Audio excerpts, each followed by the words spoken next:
Om Shanti. So, we'll start the meditation course today.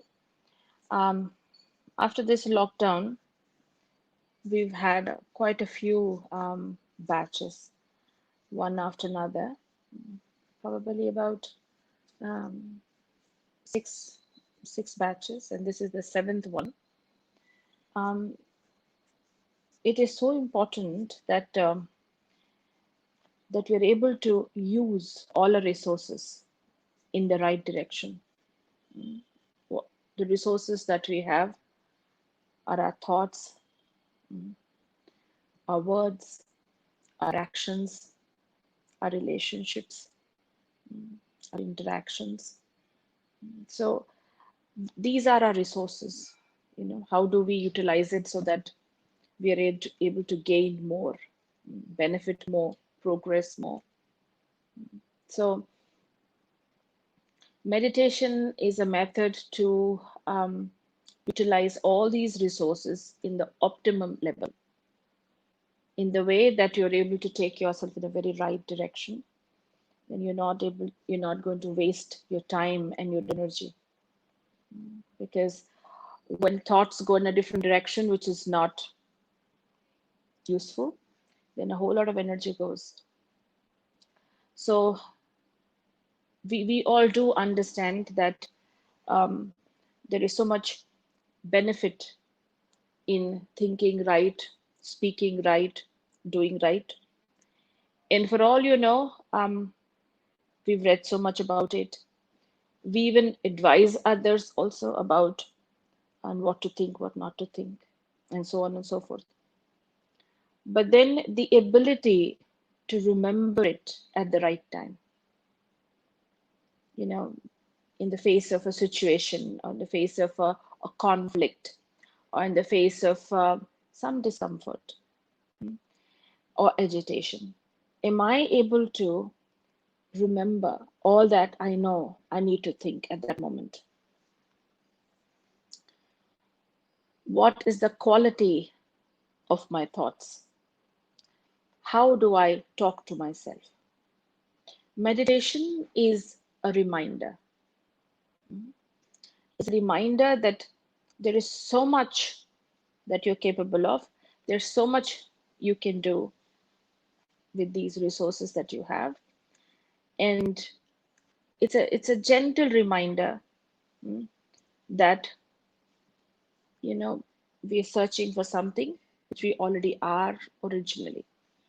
When people say, sister, I want to be a more calmer, and I want to be more, peaceful and, clear headed, and not get all bogged down by things around me.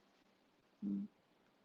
So when I question them, back when you're in childhood, or where even when you were in school and college and all, were you worried this much? No, not this much. No. Mm. Were you agitated this much? No, was it? Were you more calmer? Quite calmer, and I would, they always tell, I would pick up a lot more happiness from things around me. Mm. So the same things right now, they don't really make me that happy. Mm. So to be able to enjoy whatever I have, mm, I should be able to empower myself. It's very, it's something to think about. A lot of people say, there is something that I'm receiving, something that I have, something that I've attained, I've achieved. I'm not able to really enjoy. I mean, it should be so easy to enjoy something which is attained, no? But sometimes it's not so. And even to enjoy something which is there, and to remember what is there, and to have that awareness that this is what I have in my life. I may not have this, I may not have this, but I have this. To be able to remember that, I need a lot of strength, because there's a whole the pressure of what is not there, a pressure of what might happen, and the questions about the possibilities, which is not in our control? You know, there's so many questions. And that's exactly why I need to find the eye of the storm for myself. That is right in between the storm. They say there's one peaceful space. If you're able to find that, you can save yourself through the whole storm and you can come back home. That's what how the fishermen managed to do so. So I have to find that the peaceful eye of the storm in everything that is happening around me. I should find myself there. That sacred space, just me. That whatever the world must be telling me, but I should be able to tell something nice to myself. This is not about running away from reality, but being right in between that reality. Uh, Like I always give the example of this really bad summer, let's say in Hyderabad, very bad summer, and you wake up in an air conditioned room, you get into the car, which is air conditioned, and then you go to work, which is fully air conditioned, and that's how your whole day goes on, right? You hardly step out, and so you don't know how bad the summer is. And then someone calls you from somewhere, and they say, "Oh my God, I was looking up, uh, and I came to know it's really bad summer in Hyderabad." So you would say, "When? Who said that?" I said, "It's there. It's there in the news. It's really bad summer." I said, "I was not aware of it." Hmm? Because you were in the air conditioned environment. uh. So when I speak about the eye of the storm, it's about surrounded by chaos, surrounded by doubt, surrounded by pressures, but then I am able to experience the air condition. I'm right there, right in between, but I feel quite comfortable. That is what meditation aims to make us, not move away from where we are. Some people say, "Oh, should I just find some peaceful environment and go there and relax and all?" I said, the thing is, the real relaxation is when there is transformation, where I'm able to change the quality of my thoughts, change the way I interact with the world, and how I respond to it and how I take it. It all depends on that. I could be anywhere in the world, so I don't have to cut away from the world. Meditation is the ability to connect with the world better. When I was studying psychology, um, we had a chapter called intelligence. And my understanding in all my growing years, intelligence is all about being very good in mathematics and getting good scores, and doing very well in your class, that in your exams and all that. That's the whole idea I had about intelligence. So the definition of intelligence in psychology is so different. They said, who would you consider to be an intelligent person? It's written there, someone who's able to cope with situations effectively, not getting, carried, totally disturbed by, being very stable. You're able to cope with it, not getting the storms of thoughts in the mind and getting disturbed, anxious. No, very calm. So I have to be, the aim of meditation is to be an intelligent person, intelligent to such an extent that I'm able to bring benefit to not only myself but to others. Because when you're intelligent, you treat very cautiously around people in your life. So there is a whole lot of silence that you introduce, that there is amount of silence, then you step forward. You step back, watch everything, then do what you have to do. In everything, there is caution. There's no fear, but there's caution. So we start with understanding of where do I begin when I have to meditate. A lot of people have this apprehension and inhibition that it's so difficult to meditate because the mind wanders here and there, and I don't think so. It's for me. People who can concentrate, I think they can meditate. No, I started meditation in '92, and I started in a 2 minute meditation, and I would say I can't sit more than that, just 2 minutes. Uh, Even there was a student and I was studying and I was, it required a lot of concentration and everything, but then I couldn't sit more than 2 minutes. And said, not more than 2 minutes. But then now I can sit for a lot of time. But everything starts with 2 minutes. Yeah. And as I mentioned, you cannot aim to have a very peaceful environment. I should be able to meditate anywhere, everywhere.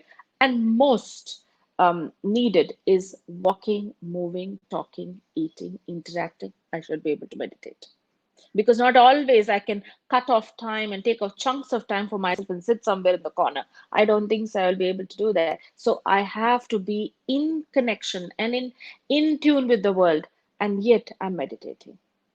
Surrounded by everything, right in between, I'm meditating. So when we say meditation, of course we're talking about empowering ourselves. So when I say empower yourself, Hmm? That means empower the way you think, empower the way you see the world, empower, how you face situations, empower yourself in such a way that you don't give up, you don't fill yourself with fear. So all these, the calmness and being fearless and being not anxious and being very stable and all these qualities, I should know where do all of these things come from? Where do they come from? There has to be a source. And I'm thirsty, and I know, all that complication I'm feeling in my body is because I'm not drinking enough water. Then I would find water. I have to find the source. Where do I get water from? I need to go to my kitchen. I need to go to, some place where I can get a glass of water. So I will find a way, because I know where you get water. So I need to fill myself with strength, with love and contentment. And there's a whole list of things. I remember I was in Indore long back, and there's a whole group of youth who were there. And the topic they gave me was problem solving. I said, okay. I put up a whole list of virtues, love, peace, happiness, contentment, and strength, sincerity, and so on and so forth. The whole list of 36 virtues I put out on the on in LCD, and then I asked them, what all problems do you have? Please jot it down. They jot down a whole lot of them, and then I asked them, can you see this list of virtues and tell me if you would be able to add any of these virtues, you know, would the problem go away? Is there any lack of the virtue with which this problem is existent in your life? And with adding which virtue you think there would be no problem at all. And you won't believe it, all of them were getting up, one after another, one after another. Sister, my problem would not be there if I have more patience. Just patience and nothing more. I'm fine. I think I can manage. Somebody got up and said, sister, if I have little bit of tolerance, I think I can manage my situation. Each one of the people just got up. Even a 12-year-old, he got up and he said, sister, I require courage. I think if I have courage, the situation is not there at all. So problem is actually lacking a particular quality or a virtue or a value. That's all. But I have to know where is the source. Like I know where I have to get food, where I have to get water. Huh? Somebody whose son was hospitalized, and they said he's in the ventilator long back, or 2 years ago, and they said he's going to not be in the body, he's going to leave the body. And it was such a terrible situation for a parent, for the mother and the father, both of them. And the father called me, and he said, sister, I don't want to trouble my parents. My mother is about 80 years old. But right now, I just want to go to my mother and put my head in my mother's lap. That's all I want to do. Nothing else. Because there's too much I can't handle right now. I just want her to put her hand on me. So we know the source. I want love, I know where I have to go. I want little advice, I know where I have to go. I want someone to listen to me, I know where I have to go. But then if I want these qualities for myself, that I need to fill myself so that I'm able to contribute in my life, I have to know where it's coming from. And I said it has to come from me. Like, they say, how are you? in Telugu they say, "Lopal nunchi baaledu." Like, from inside, I don't feel good. Everything is fine out there. From inside, I'm not feeling good. So what is this inside? Are we talking about organs? Huh? There are so many surgeries, so much of medicines and all are there to, rectify and take care of all your different organs of the body. I don't think we can take any medicines when we say I don't feel good inside. Hmm? So where are these coming from? Which organ are these qualities coming from? None of these organs, not even the brain, because there's a lot of brain surgeries that happen. Does the negative thinking go away and positive thinking come somehow? No, it doesn't happen like that. It seems so independent of that. The personality remains the same. You can do all the surgeries possible. Every organ on this body, every feature, everything, all your sense organs can be done surgery on or medicated. I'm not changing. So who is this who has all these qualities, of expression, feelings? Because we are so different. Each of us are so different in how we respond to the world, how we interact with the world. We're so different. So before I even step into meditation, I'll really have to step back and understand where is the source.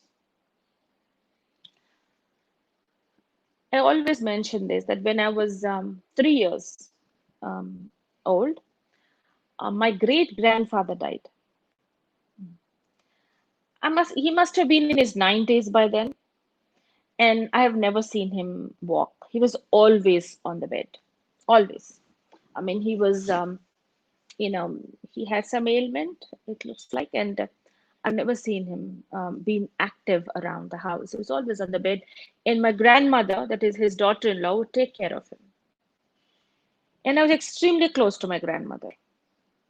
So when he died, the ceremony has not begun because all his children had to come, and he was still on the bed. But my grandmother was crying, uncontrollably crying. And she kept on saying in Telugu, like he's gone, he's gone, he's gone. And it seems, I don't remember, I was 3, but all my aunts and my mother, they all say that I kept going to my grandmother and kept asking her, who has gone? Hmm? I thought she's crying because someone went away. Eh? And I kept asking, who went away? Who went away? And it seems my grandmother said, your great grandfather is gone, and she's crying. And again and again, I keep asking my grandmother, who's gone? Because I'm so confused because I can still see him lying there, right? So this whole thing about him going away didn't make any sense because for a 3-year-old, going away is to get up and walk out. But I could see the body right there. And I said, who's gone? Who's gone? It seems my aunts pulled me away. They just, in a very in a funny way, they say that, you had very spiritual bent of mind in childhood itself, something like that.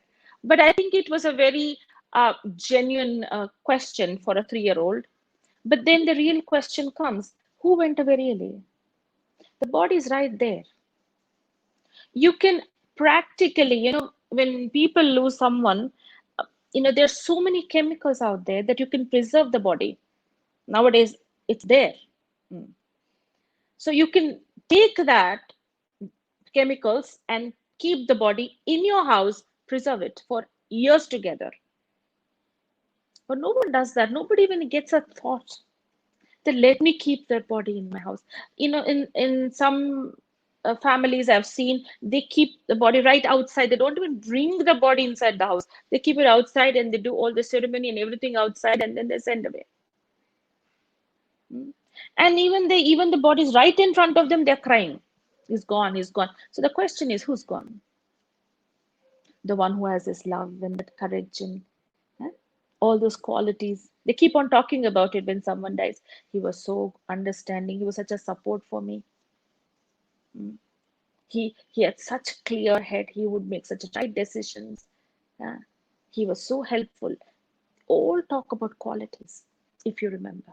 We all talk about their qualities. Nobody mentions about any physical attributes. Oh, he had such a lovely nose. Nobody talks about that. If even anybody mentions like the people don't like it, don't describe body. So somehow we have that clarity when someone dies that he is not the body. And they put a little light there to just to remember that he's still living, he's not gone. Now, it's as simple as that. If I burn my finger, I'll call out with pain. I said, what is this? It's burning. But when they burn the whole body, when someone dies, nobody calls out. Nobody says, hey, hey, stop it, it's paining. It's burning, stop it. Nobody says that. So the one who's the owner of the body is not there. If people bury or they burn, nobody is calling out. So who does really call out? Because what's the difference between someone dead and someone living?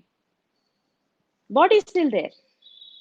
It's the same nose, same ear, same everything the same. But there's no, life. So I am life, like if I have to, talk about myself, I'll say I. When I have to talk about something that belongs to me, I'll say mine, isn't it? This is mine and it belongs to me. So the two separate things, I and mine. So how do we refer this body to be? I or mine? How do we identify this body to be? I or mine? Is it something that belongs to me or is it me? I don't think so. In any language in the world, any, I know three languages, Hindi, English, and Telugu. In all these three languages, we never say I, body. I've yet to come across anybody saying that, I body walking down the road. I body, no, I hand is aching today. I head is aching today. Mine, mine. When I say my body, there is someone else who's saying this. Who is saying that this is my body? There is somebody else, isn't it? There's someone inside this body who's saying this is my body. I remember someone who was admitted in a hospital in Mumbai, and I'd gone to see him. And then that very day, he got very sick, and they said all his, vital whatever is coming down, and his BP is falling, and the doctor said he's not going to survive. He's not going to survive. I think you should be prepared. Please prepare the family. So they felt it's like it's my responsibility to prepare the family. I had just gone to visit them. But then when they said that, immediately I called them, his wife and his children, his son-in-law, and I said, we have to be prepared because that's what the doctor is telling. Of course, they felt, they felt very low and they were crying. And the brother is on the way. He has to come from Hyderabad.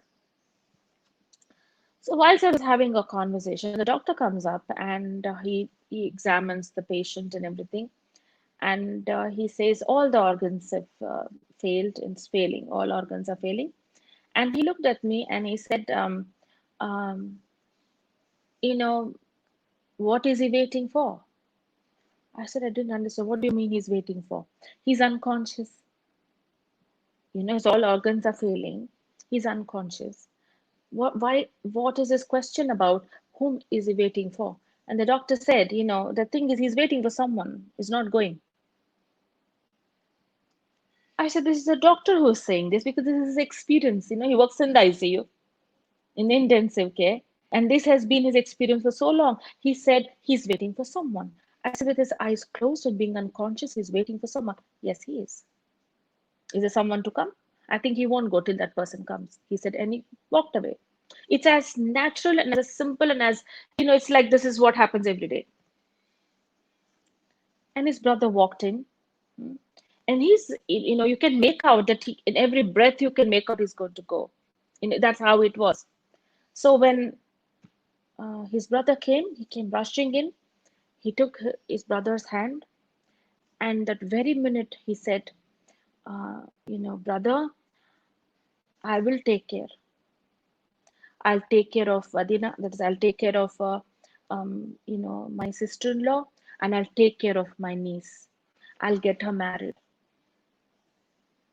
I'll take care of all of them. You don't worry. He just said that. And he's not conscious. He's not even responding. He was not even looking at his brother. And he was holding his hand. And in 1 second, he left it as soon as his brother spoke. So the doctor comes as naturally as he spoke. He just walked in and he said, he had come already. Did he go? Oh, okay. I mean, this is something that happens every day.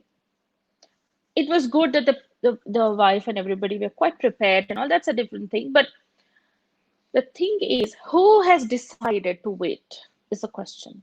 Because all the bodies go, it's totally in, what you call in pain and not working, not actually not in a working condition. Who decided to wait? There is something more powerful than the body, the owner of the body, isn't it?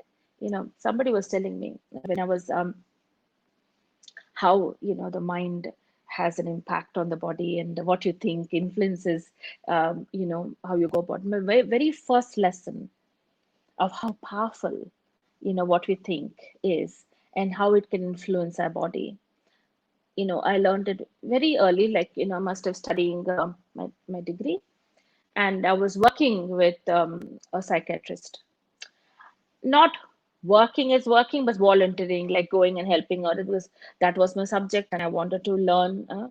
So I would go there and pick up a few things, see how to interact with patients, and so on and so forth. So the doctor was a very good teacher. He's a very good teacher.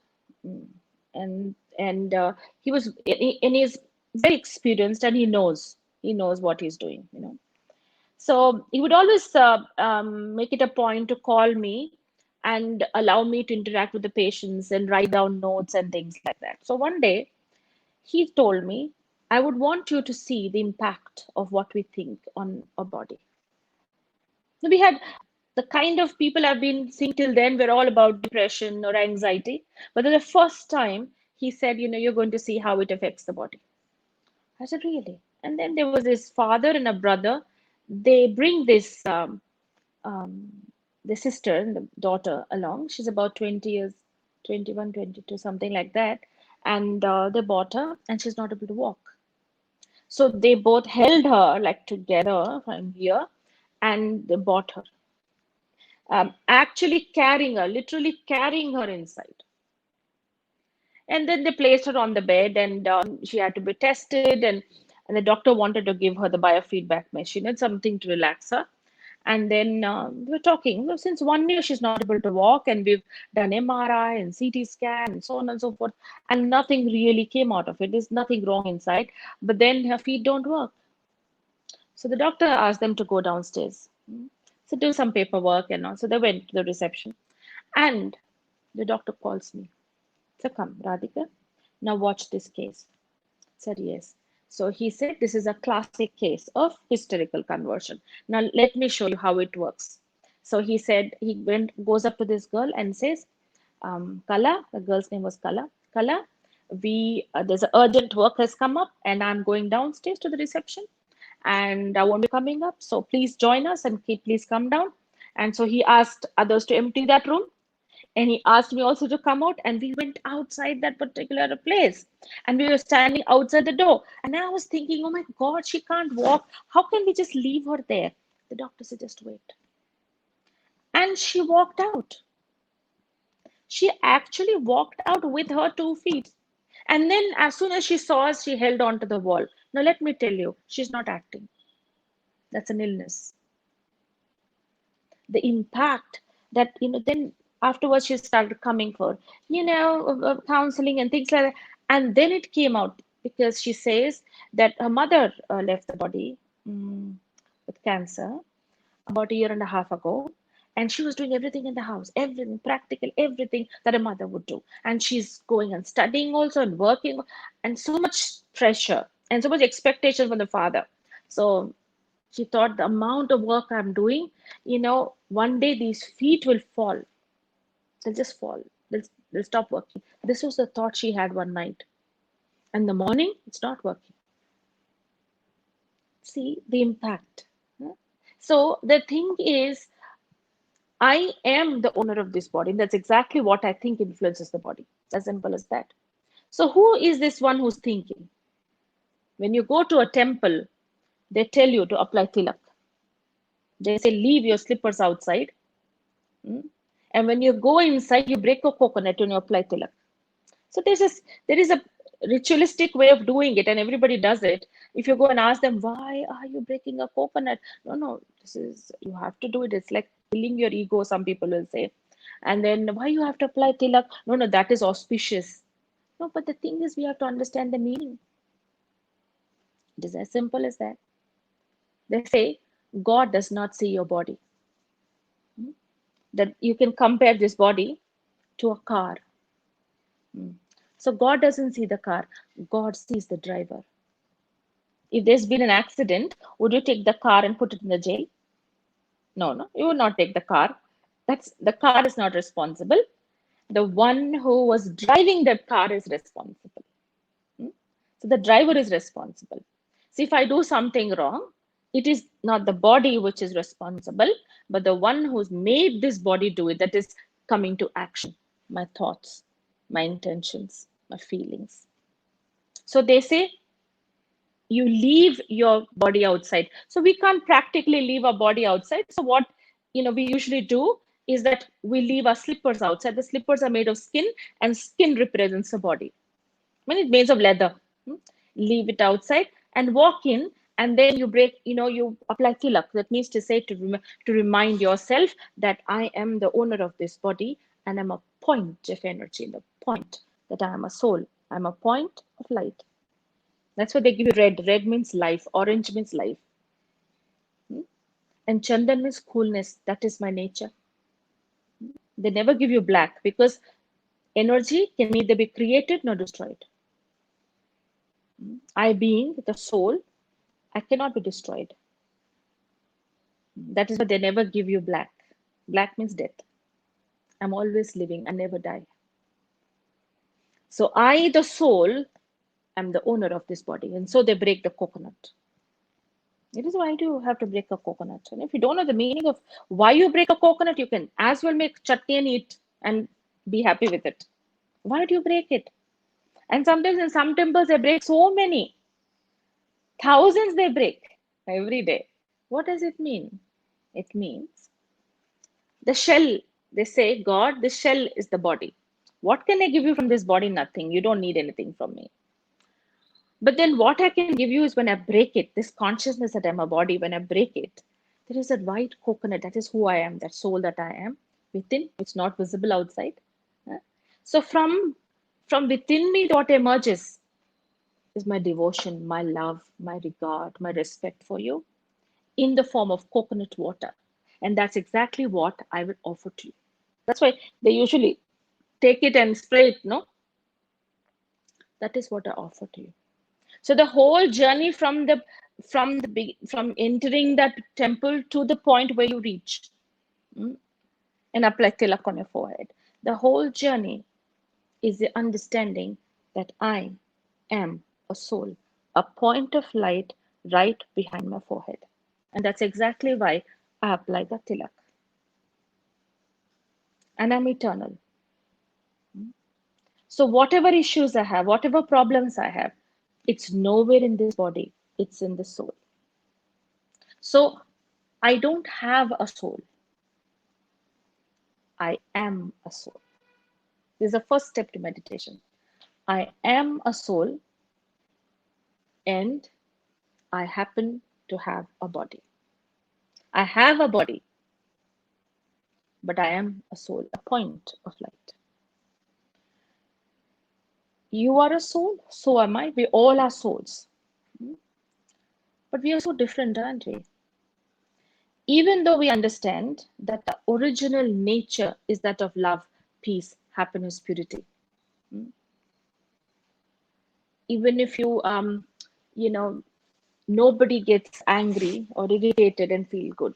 Nobody. They feel, oh my God, why did I get angry at all? I shouldn't have got angry. I mean, what is the need for getting angry? We always regret being angry or jealous or hatred. Nobody enjoys it because that's not who you are. What you enjoy is what is natural. Hmm? That when you love something, it's something that you're very comfortable with. When you're happy about something, you're very comfortable about it. So, what you enjoy naturally and you feel comfortable with it is who you are, right? When you have a temperature of 98.6 or whatever Fahrenheit, you feel very good. I mean, you feel comfortable. But you go a little higher than that, little bit 99, very uncomfortable, you know, fatigue.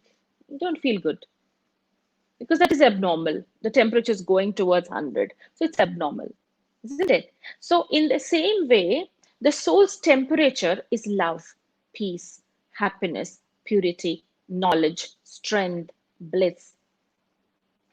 These are seven beautiful qualities of the soul. If there is absence of any of these qualities, then there is disturbance. Like in there's absence of anything in this body, even little bit B12 is less, then you feel weak and you feel very, you know, little bit your hemoglobin comes down, weak and you don't feel really good. Even little bit also, it makes a difference. Same way, the soul's nature, as I said, is love, peace, and happiness. Little bit the experience is less, then there is agitation, frustration. There is so many things going on. It's not comfortable at all. So all these things that we pick up in our life, and anger, irritation, and all that we pick up, which is not me because that's not who I am originally. I picked it up on the way. And all of that are diseases of the soul. They're just diseases. You know, it makes you think too much. So they say, the thing is, if you have a bad stomach, they'll tell you symptoms. If you have a bad throat, what are the symptoms? So when the soul is weak, then the symptoms are you start thinking too much. There's anxiety, you feel low, you have everything, but you're not happy. These are all the signs. This is a soul fever, a temperature for the soul, isn't it? So I am a soul and I have to take care of myself. There are people take care of the body so much, and I'm not saying you shouldn't. You should. They go for a walk, they have the best diet, they keep themselves active, and they do everything possible for the body, and that's wonderful. Somebody I was talking to a scientist, and he said, "Sister, I was saying, that was in March. I was having this conversation with him, and he makes medicine. So I said, what is coronavirus really? And people who are younger and people who do not have any medical condition, and if it's summer and it'll all go away and it won't be there." He laughed and he said, "No, sister, it's nothing to do with that. You will see cases all over the world. People are young, they've gone, and people who are 90 plus, they have lived. It's nothing like that." So then what is the condition? He said it's the immune system. I said, "That means you should do pranayama and all." He said, You can do pranayama and have a lot of, what you call as vitamin C and whatever. That's not it. How much fearful you are decreases your immune system. See, like when you get scared, there's palpitation, no? They say butterflies in my stomach. I remember when I used to go write exams and all in school, I would not eat anything. I would not want to drink anything. And I said, no, I have to go write my exam. I would feel so stressed out like that. I would feel. Mm. So my body would get affected, no, because there was palpitations and mouth drying. So the body is affected. So, so the thing is here, if we understand that every feeling, if whatever I'm having, is creating these ripples in this body. They are automatically creating. So that's exactly why I understand that I am a soul. I am a soul, and I understand that I'm not able to experience these seven qualities, which is my original nature. I'm not able to experience it all the time. Little bit here, little bit there, not always. So that's exactly why, to increase my spiritual immune system, Spirituality means study about the spirit, study about yourself, the soul, to increase the spiritual capability, increase my threshold, uh, my immune system. Mm. So somebody was telling me the other day that um, a 94-year-old in Agra came back home after COVID-19 and he is perfectly fine. So those media people interviewed the son. They said, how your father's 94 and he's become all right and he's come home? It's amazing. Huh? How did he do that? And he said, my father wakes up at 3:30 in the morning and he meditates. So, wow, oh, that this is understandable. Immune system grows because you're introducing this kind of positivity. The soul becomes more powerful. Why are we so different? This is the next question. Why are we so different? Even though we know originally we are so beautiful, why are we so different? We're all souls. I know someone who's met somebody, 8 years ago, got married. I practically see them all the time together. His birthday should come along. Her birthday, he'll come along. Always together. Since they were in the 10th grade, I've seen both of them together. And then inevitably, both parents agreed, even though they both are of different communities and all, they agreed. They got married, settled. They're nice, wonderful individuals. In 1 month, they got divorced. Just 1 month. How much ever I would, literally plead uh, and tell them, give each other a chance. Give it. Both of them are fed up. Don't know what it is. They said it's shocking to live with each other and get divorced. So, what is it that makes us so different? It is called a word which is called sanskaras. This is a very important word. I think you'll be hearing it as a course goes on. You'll be hearing this more. Sanskaras are habit patterns or personality traits or tendencies or record of experiences. All put together is called a sanskar. Some sanskaras you get from your parents, your personality traits, genetically, some through practice, some through past lives, many through past lives actually. So if you see, these sanskaras are a problem because this becomes, there are positive sanskaras also. The people are very disciplined, generous, very positive, very giving. At the same time, there's negative sanskaras, very jealous and negativity and you know stubborn, sensitive. So all our problems in our life are because of this and nothing else.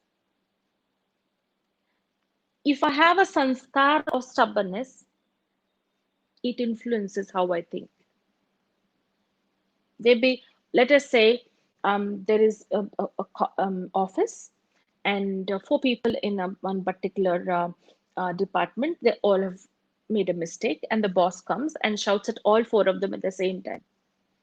Some people say, situation is like that, so my life is like this.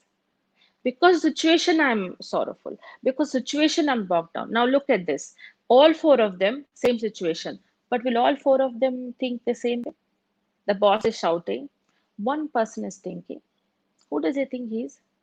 Huh? Just because he's a boss, he can shout at any person anyway. What right he has to talk to me like that? I'll resign right today. Just today I'll resign. So this particular sanskar which is working is anger, ego. These are the sanskaras which are working, right? It's of no use. You can quit it after getting another job, actually, if you're practical. Anyway. The second one is thinking. It always happens like this with me. Always I'll have to put up with this. I'll have someone shouting at me, and my life is like that. I'm very unlucky. How much ever I work hard, nothing comes out nice. This is a sensitive person. The sensitive sanskar is working in his mind. He'll go home, he'll sleep, he cannot sleep. The same thing what the boss had said is repeating in his mind continuously. Same sentence. Sensitive. The third person, he's thinking, what is this man? What happened in his house? He's got a problem with his wife. that he's come here and making our life miserable. Let him do whatever, I don't care. He won't even bother to listen what the boss is trying to tell him. He won't. He won't even care. Very careless attitude towards life. That is his sanskar. Hmm. The fourth one will think, where did I go wrong? Where did I go wrong? And what is it that I need to rectify and see that it doesn't happen again? I need to look into it. Very solution oriented thinking, very pragmatic, mm, very positive. This is his sanskar. So my sanskar makes life difficult or easy. It is not life that makes it difficult for me. It's my sanskar that makes me think in a certain way. We have 65,000 thoughts per day. We have positive thoughts, thinking, oh, wonderful life, wonderful thing. We have negative thoughts, why people are like this, people are bad, this is bad, that is bad. Waste thoughts. Why is he like that? He's like that only. Since 20 years he's like that. Now he's not going to change. No? Why is he like that? Why is he like that? Waste thoughts. Why did it happen like that? Some people have this fixation about things. Like, it's like a waste thought. Somebody, she's not very educated. She's fifth pass and then she got married early. And both her children, both boys that she has, they're quite well educated and studying abroad and everything. The father is also a very educated husband. Now, for anything that happens, anything, small little argument, she'll always pick up that one sentence. Uh, like Telugu, she said, "Nak chaduvలేదు kada." Like, I did not study, no. That's why you're not respecting me. The husband will say, what is education got to do with this? We are not able to understand something that is between us. What is education you bringing? For everything, she'll bring that. So I was talking to her and I said, why you have to think like that? You're so good in so many things. I mean, why don't we take that into consideration? And she'll say, no, no. I said, you know what?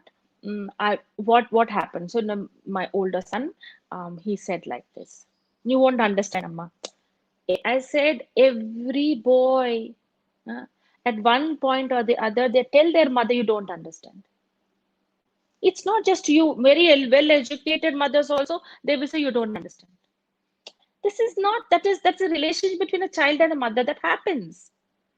It happens. She says, no, నాకు చదువు లేదు because I'm not educated myself, I'm not literate. So he's saying like that. Okay. Now I said, you're making a new house and the kitchen is being made. And so, did you select the tiles and everything? Because I want to change the topic because she's all the time complaining about that. And I said, how about, investing in using your capabilities in some area, so how about doing that? So the husband was next to her and I said, brother, I think, you should plan for the nice kitchen so that she will, involve herself in that. I wanted to just some diversion. She's looking at me and saying, I'm not educated, no. So I won't understand. Oh my God, you're spending so much time in the kitchen. You know where you need your stove. You know what you have to do. Why can't you guide? Why? No, no, name. I'm not educated. So the thing is, waste thoughts are something which have no practical, no foundation, and nothing can be done about it. There is no followed by any action. They're called waste thoughts. It takes up about 80% of a day, waste thoughts only. The fourth variety of thoughts are what we call as ordinary thoughts. Ordinary thoughts are those kind of thoughts where you are planning your day. Like today, you thought I should log in at such a time, and I should be able to take the course. And so you planned, and you must have had something going on, but you put that all aside, and then you logged in to listen. So this is an ordinary thought. You don't lose or gain energy. But in waste thoughts and negative thoughts, you lose energy. You lose. Positive energy grows. So whatever you think doesn't stay in the mind. The soul, like how the body has lungs and kidneys and intestines and everything, same way the soul has its own organs. So though the soul is subtle, it's just an energy, it's a point of light. But even in that point of light, there are three components. Mind, which I just mentioned to you. The second is the intellect. Intellect is what we understand as the decision making process. Hmm? And the third, which I already mentioned, are sanskaras. How does a sanskar form? I'll tell you now. Because, we are so troubled by our own sanskaras, and we find our lives more enriching with because of some positive sanskar, isn't it? So let us understand how it's made. Let us say you go to a get together with friends and family, and then you see someone standing, the youngster, he's standing there against the wall, and you don't like the way he's standing. So you're thinking, oh my God, look at the way he's standing. It's terrible. Then you see him sitting there. Oh my God, look at the way he's sitting. Oh my God, look at the way he's eating. Oh my God, wow, the way he's talking. You don't like anything about him. So you're feeding the intellect. The intellect has to make a decision about what you have to do with this person. So you're continuously feeding information to the soul, to the intellect. Is not so good. He's not so good. He's not so good. The intellect has to make a decision now, isn't it? The intellect will make a decision on the basis of the quality of your thoughts. If your thoughts have been very positive decision. I'd like to know this particular gentleman. If it's been negative, I don't want to deal with this person. I don't want to talk to this person. So the decision will be, even if someone introduces me to this person, I'm not going to talk to this person. I'm going to ignore this person. And that's exactly what will happen. You'll put that into action. Somebody introduces you to that person. You make a face, you look away, you ignore the person, you isolate yourself from that person. You don't want to deal with that person. This is what you put into action. Second time, same person, same decision, same action. So when you keep on repeatedly putting that into action, repeatedly putting that into action, again, it becomes a sanskar. This sanskar is intolerance towards anyone who's different from you. So let us say this is going on for quite some time.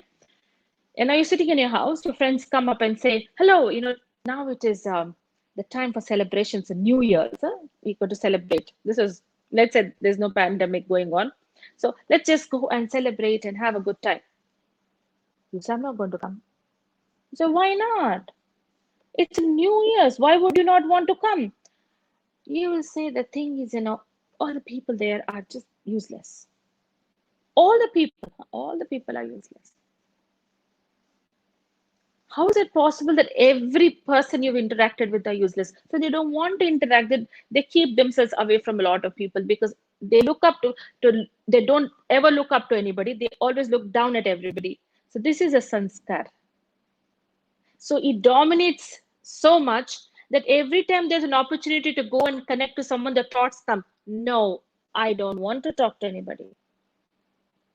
Thoughts function on the basis of your sanskar. So if you try to stop a thought, it will not stop because it's in such a high speed, because it is dominated by one sanskar, which is already a habit. It's there. So my problem is not the mind, but the sanskar. When I was in college, um, I happened to have a classmate, not particularly a very close friend of mine, but she was a classmate. And we would attend a few classes together. So one day after the class, she was just sniffing, and I told Sheila, have you picked up cold? She looked at me and she said, no. But her expression showed that she wasn't very happy. And I said, what happened? I mean, I felt, I need to know. And she looked up at me and red shot eyes and tears rolling down, and she's crying. And I quickly, just took her away and made her sit there and said, what happened? What happened? I thought something happened in her family in the morning, something. Because this is a first star in the morning. I mean, what terrible thing can happen just in the morning? At home, is everything okay? Is everybody healthy? She said, nothing at home, but it is the professor. The professor right now? She said, yes. But what did he do? You know, did you see what he said to me? Said to you? I mean, he was not talking to anybody specifically. He was talking to everybody at the same time. you know so I didn't understand when did he get the time to go and talk to her, because once the class was over, we were out. So I said, what happened? She says, he looked at me and he said, you're good for nothing. I said, Sheila, just, I don't understand. When did he say that? He said he took all the projects that we had written and he banged it on the table. Did he not? I said, yes. He banged it on the table and he said, none of them are genuine, authentic work because you've all copied it from the library. And it is so true that we all copied it from the library. He's telling the truth. So we said nothing because that's the truth. He said, I'm not pleased with it. There's no creativity. You should put your intellect, put your head into it and write. He said, and he said that to everybody. But she's saying, no, he was only looking at me.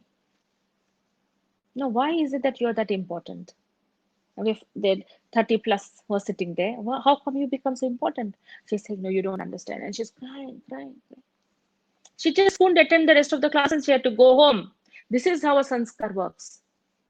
And let me tell you, she's as old as I am right now, married. She's got 3 kids. Mm. Same nature. The husband says, oh my God, I have to be so careful in what I have to say. Some people say, as you age, it will change. No, it will not. Sanskaras grow more stronger. Good or bad? Mm. Good are there. But our problem is not with the good, the problem is with the bad. So when I'm meditating, when I say I need to transform, I need to change the way I see things, then I have to change my sanskaras. No? I just can't from externally, I can't keep on trimming the tree when the roots are there. I've learned I cannot shout at my boss, I cannot shout at my mother-in-law. Okay, fine, that I will manage it. But then the root is there. I'm so disturbed, I'm so disturbed, I'm so disturbed. I'm burning inside and externally I'm being quiet. How does it work? It affects my health, no? So I need to find a way so that I'm able to uproot the roots, which are very strong in there, the sanskaras. So for to uproot a sanskar, no books, no lectures will work. I need strength. Who will give me the strength is the next aspect. I'll give you the understanding about it through the picture, and I'll give you homework, what you need to do with this class.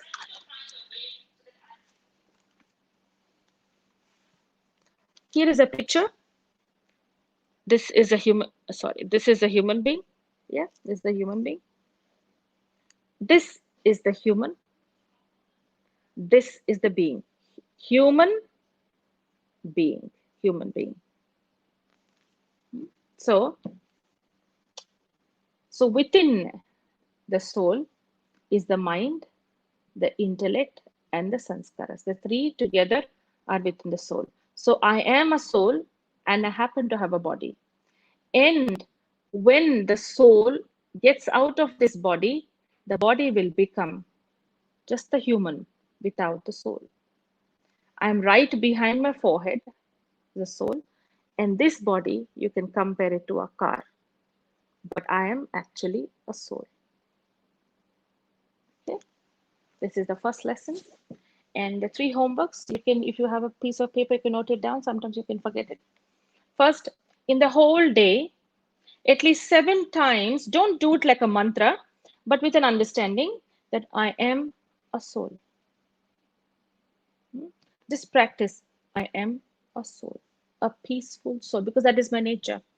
I am a peaceful soul. Right behind my eyes, I'm a point of light. I am a peaceful soul. Okay? This is 7 times. As you're walking, moving, talking, interacting, everything, just practice this. The second thing is at least see 4 people as souls. Don't stare at them. Just understand that they are souls. When you're talking to somebody, when you're interacting with somebody, when you're just seeing somebody, you know that you can see the body, but the one who's watching the world, the one who's speaking, the one who's talking is the soul. Like if you're talking over a mobile, you're not talking to the mobile, no? You're talking through the mobile, through that person's mobile to that person, isn't it? Same way, when you're talking to somebody, I'm talking through this body, through your body to you. Even though you may be looking at me, I know you're not listening to me. isn't it? And I might say, "Excuse me, are you listening to me?" And your sister, "Yeah, I'm looking at you." You're looking at me, but you're not listening because there are no doors to the ear. But yet somebody can choose not to listen. So the soul is listening through the ears. The ear in itself cannot listen. There should be someone who's listening through the ears, someone using those ears. Na? So see others as a soul. They're all souls, just like me. They're also points of light. There's four people. The third exercise is just before you go to bed. I'd like you to remember all your family members, especially if you're married, your children and your wife and your husband and your parents and your siblings and your immediate family and extended family, whomever you want to remember, your grandparents, all of them. But especially your children and your parents are very essential, and your spouse. This is a very the immediate family. Yeah? Bring them all in front of you. Not physically, they cannot. No? So in your mind, bring them all in front of you and then see them all as souls, just souls. The body is like, just in the background, and you're just seeing them, visualize them as the souls, and from your heart, give good wishes. May you have patience, may you have strength, may you have love, may you have sadbuddhi, very good intellect to make good decisions. Hmm? I wish you all strength. From your heart, you give good wishes because what you wish for will reach faster. Not those what is it? Season greetings. Uh, Wish you a happy new year. Not like that, but real, genuine from your heart. It'll reach. It'll protect them. It'll bring them safety. Send good wishes. Before you go to bed, 5 minutes is enough. Hmm? Do these three exercises. I'm a peaceful soul. See others as souls and give good wishes to your family. These three. And then, later, as you're giving good wishes, no, in the night, also remember those souls whom you're not able to get along and you have difficulty, or you're not talking to them, or you're not able to forgive. Even to them, equally give good wishes. The other day, somebody was calling and they're saying there's a lot of bad things somebody's doing to them. And what do? I said, you have to give good wishes. They said, oh my God, sister, how? I said, that's the thing. If you start giving good wishes, they will realize they're wrong. Okay, sit back, relax yourself, and I'll give you some thoughts, and you just let your mind go with the thoughts. If your mind wanders, don't worry, bring it back.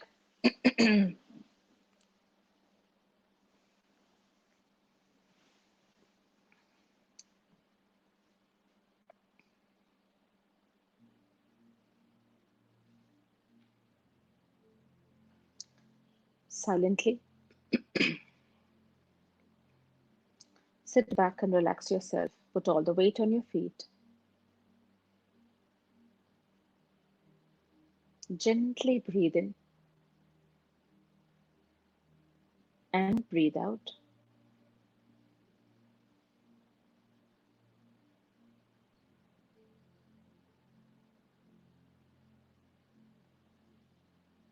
And you're talking to yourself, for this is your time, this is your moment, and you're utilizing it to create thoughts and feelings that would generate vibrations of goodness around you and protecting you.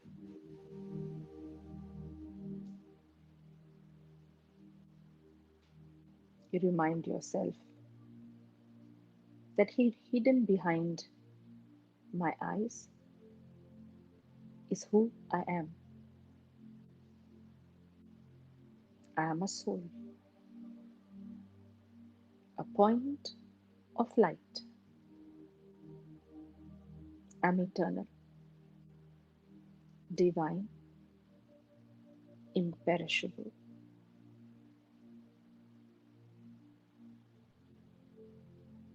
And I am the one who's giving life to this body.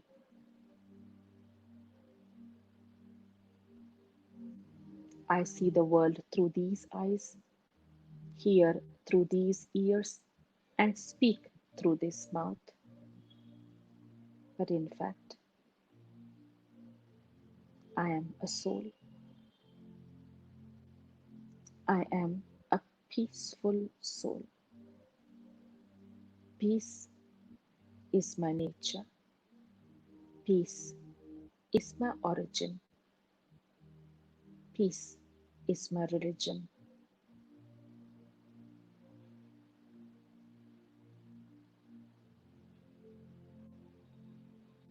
And everyone around me, including my family members, are all souls,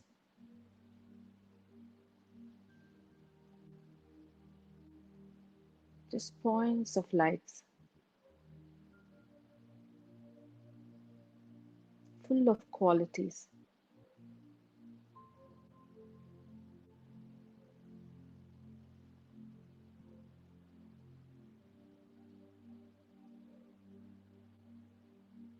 I stay in this awareness. I stay in this moment that I am a peaceful and a pure soul.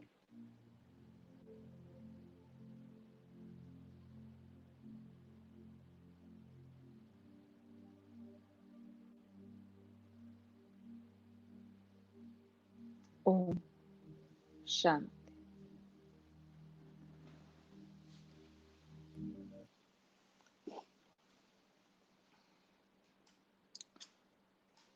Om Shanti means Om means I am a soul. Shanti means peace. So that is, I am introducing myself to you by saying Om Shanti. That is, I am a peaceful soul. That is my nature. And so is yours. So you also respond by saying Om Shanti. That means to say you're also a peaceful soul. Give the little introduction for the tomorrow's class a little bit and then we will. So when I'm talking about strength, right? Um, this is the kind of strength that we're not talking about physical strength. This is nothing to do with physical strength at all, because I could be very powerful physically and I will have best health and everything, but I do get affected by things that are happening around me, right?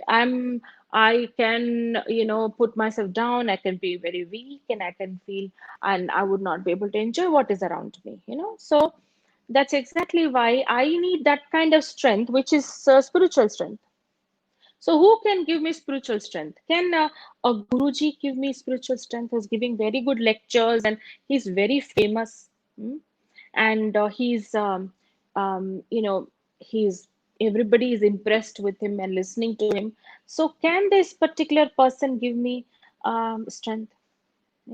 Such good knowledge. He can give you direction. He can give you direction, he can give you knowledge, he can tell you what is right and wrong. Now, live situation, when you are in there to be able to do that, what he says, you need strength. Na? You need strength. You can read all the books in the world, all the books about how to books. There's so many books nowadays. The how to books are there everywhere. Huh? How to be in the present, how to overcome anger, how to be a better manager, and so on and so forth. So many books, and all of that you can read. It won't bring strength. It can give you information. Of course, you're more well informed, and that's wonderful. But that won't help you to build your strength. For this spiritual strength, for everything, as I said, there's a source. From water, this. For food, here. Mm.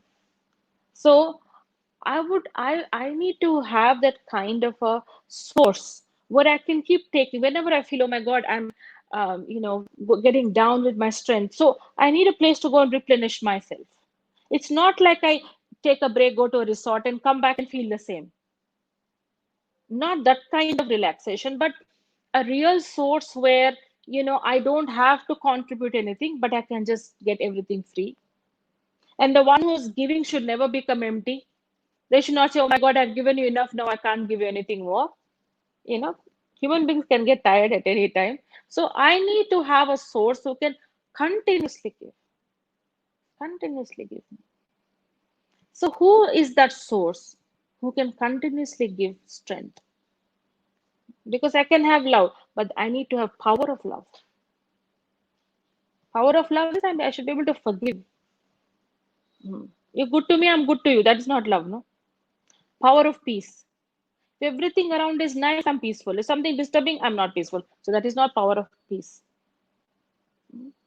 So I need every quality to be powerful. So who can do that? They say God only can do. When nothing works. So many conversations I might have had with people, they'll all say, when such a thing is happening in the hospital or something, Bhagavantar kuchnarandi, they say. God is sitting, he'll do it. If God would have not been there, how it would have been possible? Only He got it done. So all that time people talk about God. Really, who is God? The question really comes in our mind. Who is He? Where is He? What is He? How do I take strength from Him? Hmm? Because we have been introduced to so many different concepts, so many stories, so many understandings that we do believe in that. Because 80% of the population of the world, they believe in it. The rest, they don't believe in God at all. But the problem with belief is it can be turned into blind faith at any moment. When you believe in something, it can take you into the extreme. Because people, sometimes somebody forwards me some messages.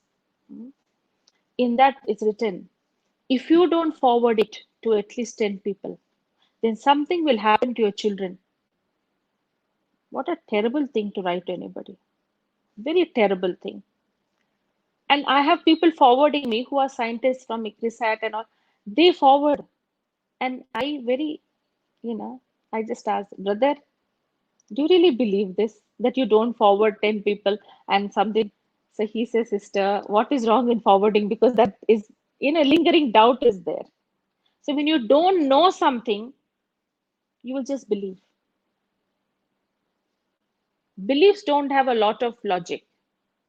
They usually don't. You wear this stone, everything will be all right. You wear this particular thread and things will be fine. You go around this temple, then it will be fine. You go to this Guruji, it will be fine. People, the more the sorrow, the more the fear, the more the, what you call desires, the more these methods are there. And it's getting very contaminated, these methods. And people are continuously going helter skelter and spending a lot of money in these things. So what is happening is the very understanding of who God is and how to take strength from Him is not there, because the strength is not coming, but the seeking is still continuing. I always mention about this girl. She'd come to the center. I think it must have been 6, 7 years ago. Yeah. So she comes and she says that she likes a boy in her department, in her company, and she would want to marry him. But I didn't understand why she came to the meditation center and telling me this aspect. So but then she said, there is some, I said, you have to have someone to introduce you to that person. No, she said, the thing is, won't meditation help me? So in what way will meditation help you? I mean, I really wanted to know what is she aiming at. She said, because this boy is already engaged. So then I said, you should just forget him. No, the girl, I don't think so. She suits him. I said, you are nobody. You are nobody to decide that. They both like each other. Forget it. No, the thing is, with meditation, can't we change things? I said, no, nothing changes. Now, please, I will meditation and help you to forget him. I said, but she didn't like it and she went away. She stopped coming. Exactly another 2 months or something, she was back, and then she's crying. So what happened? The boy got married. Yeah, sister, I'm not crying because he got married, because I'm in a deeper trouble.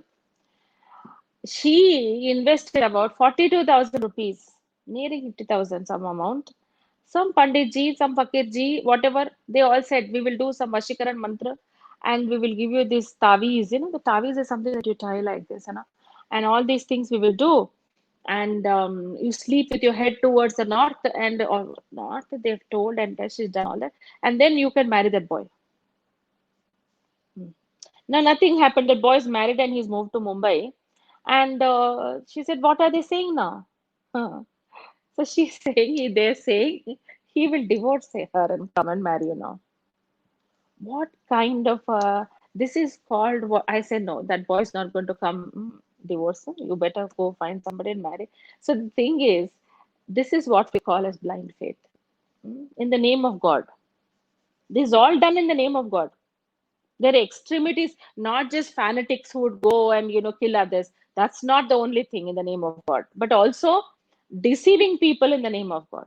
So really don't, and then we really don't know what is right and wrong. Maybe we have to really believe it, or it's very wrong if you don't believe it. I was in America. There's a very beautiful temple there, and most of the Indian families were settled there, and children are born and brought up there. They don't have any sort of a inclination towards our Indian culture, Indian way of worship and all that. So they felt the need to introduce them to that. So they would take them every Sunday, like how these Christians have a Sunday class, Sunday school for children. So they introduce something similar in the temple, which is a very good initiative for the children to have awareness of all the Mahabharata, Ramayana, and all that. So they all went. The children would go. So then, after a while, it became a Herculean task to wake them up on a Sunday and take them. And they saw the attendance of the Sunday school is diminishing. It's coming down, and they were just maybe just about a 10 of them or 5 of them are coming from such a big community. With such a big community, so few people are coming. So there was a question from the committee, that temple committee, should we continue it or not? And that was the time when some of the parents were having a conversation with me, just like that. They just met me and they were saying, "Oh, sister, my children don't go," and this and that. I said, "What is the problem?" So you should talk to them. They have such questions, sister. I can't tell you, such questions that we have no answers, and we ask them not to ask such questions. I said, what about everything that they teach in the temple? I said, okay, fine. So how about we have a small little get together. You get the children, maybe about 10, 15, how many are there? They let them come, and for 1 hour, children from age 8 to 15, 16. I don't mind. But more than 60 came, all of them sitting in they had to take one community hall, and we sat there, and the questions they were asking, you know, that we grew up without asking any questions. Why is Lakshmi Devi sitting on a lotus flower and not drowning in the water? I was like surprised. Who's that? Also, how can a monkey fly? So the thing is, they said, you explain to us, give us logic, we'll understand.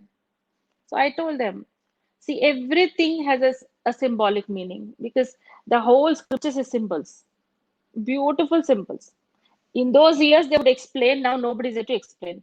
Kamal Pushpa means being in the dirty world, surrounded by negativity, but yet detached. That is Kamal Pushpa. So that is how is the state of mind. That you can introduce whatever negativity, they're untouched by it. In the murky water, lotus flower. Hanuman flying means that his intellect is always connected to God, and his thoughts are flying towards God. That's what it means. So the thing is, it's good to understand the meaning behind who God is, so that I can get some benefit out of it. Oh, that means to say I should have a life like a lotus flower. Let me be inspired by it rather than just have information. I really don't know how to use it in my own life. So, if I have to know God, I have to know Him universally, not on the basis of any blind faith or anybody else's opinion or any literature or what people have told. I'm not saying what is being spoken or what is written in a book is wrong, but that does not build faith in me. I only end up with belief. I need faith. It's very essential when I have to take strength from God. Faith is essential. If you don't have faith in science, how can you be a scientist? No, you cannot. If you don't have faith, you just have a belief. Probably there is Mars and Uranus and all that. Probably, I don't know who has seen it. No, they're proving it to you that they go to space. And no, I don't believe it. Now, if you don't believe it, then why study it? Hmm? I need these qualities of love and patience and strength and everything within me. And if I don't know the source from where it has to come, then how would I be able to become stronger? I should know God universally. Until unless I do not have a personal experience with God, I cannot build faith. I'll only have beliefs. There's a very funny story about a Pandit. Hmm? He is giving lectures every day. It's a very known old um, fable story. It's been told at homes and everything.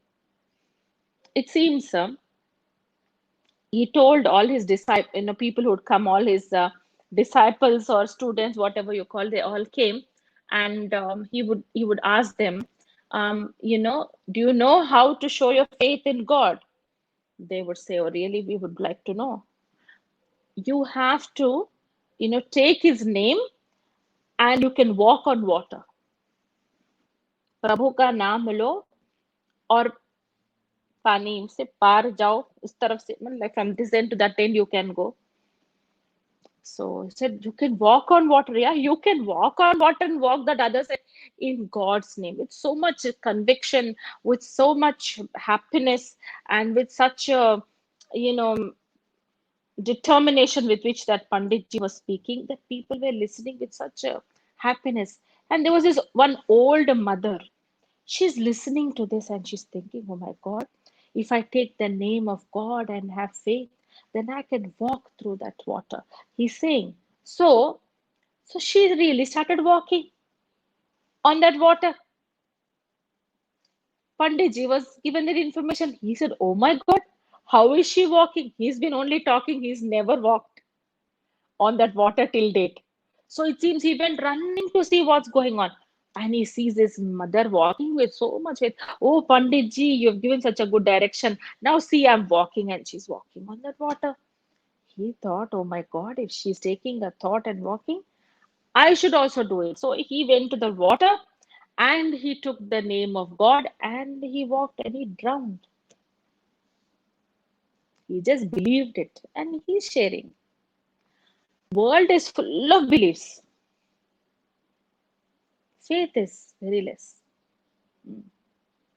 So for faith, as I said, I have to be educated properly about God. Why I use the word education? Because if you see, if you take geography, if you take history, if you take any of these what you call as subjects, it's universal and it's the truth. If they speak about latitude, longitude, equator, it's what it is, the truth. If you go to Netherlands, if you go to America, you go to Australia, it's the same thing that they study in schools. Same geography. History may vary about each of our countries' history would be different, but geography is the same. Huh? Everything. So until unless we do not understand the universal aspect, which is universally accepted things, then we cannot understand God. What is universally accepted about God? There are five things. I'll just speak these five things, and the rest I will take tomorrow at 6 o'clock. Okay. The first thing they say is God is someone who's highest on high. That means to say there's no one higher than him. If if there was someone higher than him, then we should be calling out to that one who's higher. No one is higher than him. That is why he said to be in Islam, they say Allah Ta'ala. Ta'ala means the highest one. In Christianity, they say God Father because he's the parent and we're all his children. And then in Hinduism, they say Param Pita. Param Pita. means the father of all. So he's the highest on high. There's no one higher than him. So he's highest on high. Everybody on this earth, they will agree. If you go and ask them, God is highest on high, they'll say, yeah, sure. No question about it. No contradiction, nothing. Second, they say God is someone who's beyond. In Hindi, they say sarva se pare. That is, he doesn't experience sorrow, happiness, life, death, like like how we human beings do. That's why they use the word in scriptures, abhokta, akarta, asochta. He doesn't think like a human being. He doesn't perform actions like a human being. He doesn't, behave like a human being. He doesn't experience like a human being. Basically, he's not a human being. He's not. That is why they say he's beyond. And if he's not beyond, now if he's not beyond death, why do we remember him in death? If he is not beyond disease, why do we remember him during disease? He's beyond all the limitations. He's not a human being. This is the second aspect that everybody agrees. You go and tell a Muslim or a Christian or anybody who believes in God, God is beyond. He's not like you and me. They say, yeah, true. That is true. Very right. See, imagine, somebody getting a fracture. Would you call them God? In blind faith, they will. But if you really understand, how can it be? When you call out to God in disease, huh? How can you be God? You're not God. You're in your limitation, isn't it? Yeah. The third is God is someone who's like an ocean. Like he's ocean of love, ocean of peace, ocean of happiness, ocean of purity. He's unlimited ocean. It's like if you can go and go to an ocean and take as much water as you want from it, fill up lorries and lorries and lorries, the ocean is still there. So he's compared to an ocean in the sense that is unlimited. He never there's no end to it, and he continuously gives. This is a very old Hindi song. In the movie song, तो प्यार का सागर है एक बूंद के प्यासे हम. You are the ocean of love, and we are just thirsty for just a little bit of one droplet of it. So he's an ocean. It's unlimited. There's nothing that he doesn't lack. I mean, he can continuously give. The fourth aspect is God is someone who's knowledgeful. There's nothing that he doesn't know. There was a song when I was in a convent school, so there was one Christian song, very nice one. There is nothing that God doesn't know. There is nothing. God knows all. A very beautiful song. Lord God knows all. And he makes everything beautiful. Something like that. So to know that God knows everything, there's nothing that he doesn't know. In Islam is written Quran, the Holy Quran is written. There is nothing that he does not know under the sun. Everything under the sun he knows.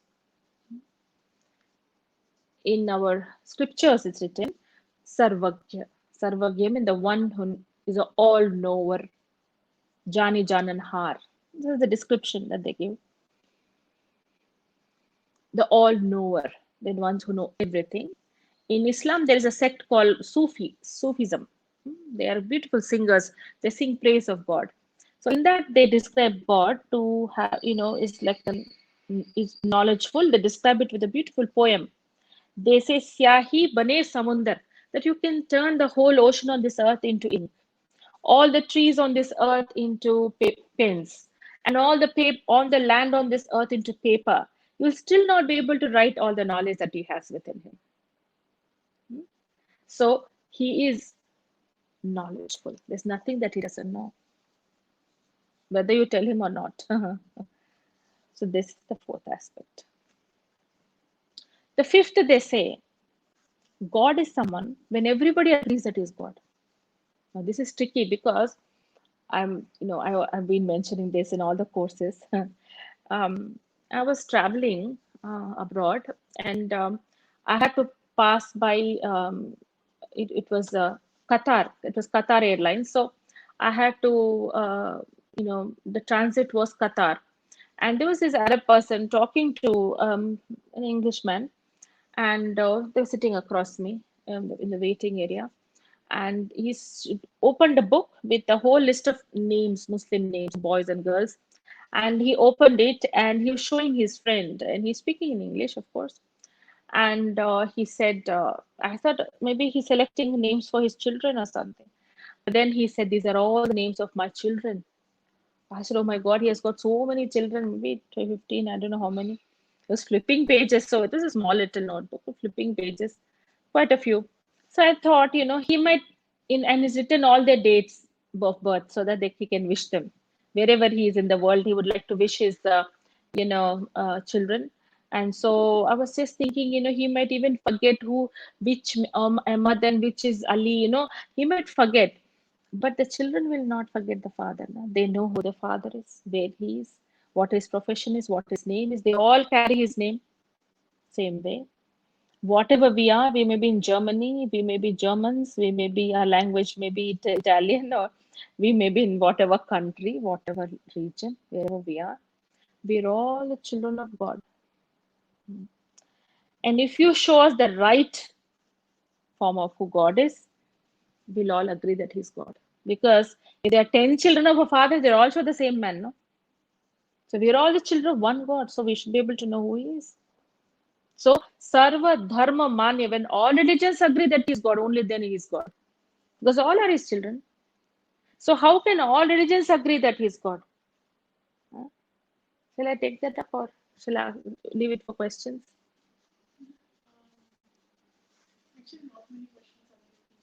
I can continue? Okay. So, I'll just take this much and then I'll take the rest tomorrow. If you see, I take the main religions. Oh, here it is. We take the main religions, and here is Christianity, Buddhist. This is Buddhism, Sikhism, and this is all Hinduism, and then this is Islam. Now, if you see, what did Jesus Christ say? You see how he's showing the finger like this? Hmm? What did he say? He said, God is light. In the whole description in the Bible, he said, God is light and God is love. He did not describe God to have any physical features, physical form. He always described him as light. And he always showed him that he's only one and is up there. Guru Nanak, he said, Eko Omkar Satnam Akal. He said, Eko Omkar, you can only have one God. Eko Omkar. Satnam Akal. Akal means, Kal means death. He doesn't experience death. That means he's not having a body. That's why they say Nirakar, Nirahankar. So he described God again to be someone who doesn't have a body. Is Nirakar. It's not a physical body he doesn't have and does not experience death. So both of them explained very clearly that God is not having a body. If you go to Islam also, they do not believe in any bodies, but they have oval-shaped figure which is kept there in Makkah, which they call it Sangye Eshwad. They say it's a gift from heaven, which is Sangye Eshwad means piece of light. Even in Quran, it's written Khuda Noor-e Ilahi. They said God is the form of light. It's just a point of light. In Hinduism, the oldest temples in India, the Somnath, Rameshwaram, Pashupatinath, Vishwanath, the oldest temples in India. The very first temple which was built in India was Somnath in Gujarat, built by Vikramaditya, the king in those days. So in all these temples, there are no bodily forms, only lingam form, like the lingam with the dot on it. So when they started this particular worship, they used to worship just a dot. Then the black background started coming to the picture, and then the dot is placed. Always a dot is placed. Without the dot, they don't worship, because the worship is of the dot. Shiv means full stop. If people talk too much, they used to say, Are Shiv lagao, means put a full stop to your talk. So lingam means akar, swarup, form. The one who has the form of a dot, is how God looks like. So Shivlingam means God who has the form of a dot. Another meaning for Shiv is the one who is a benefactor. So the worship began as God to be incorporeal, that is, without the corpus, without the body. He is Nirakar, a point of light. Now, if you see, all the religions point out to God to be a point of light. So if you can go and tell anybody from any religion and say God is a point of light, isn't it? They'll say, okay, no problem. They will not have any question. They will not, challenge you. No, this is something everybody will agree on. I used to study in a convent school, so I happened to go and meet this person there. And when the person who was to teach us moral science was a father there, and so after school also we would go and meet him and say hello. So I mentioned to him that I'm going to some place, and they're telling me that God is a point of light. He said that is Jehovah. He said immediately.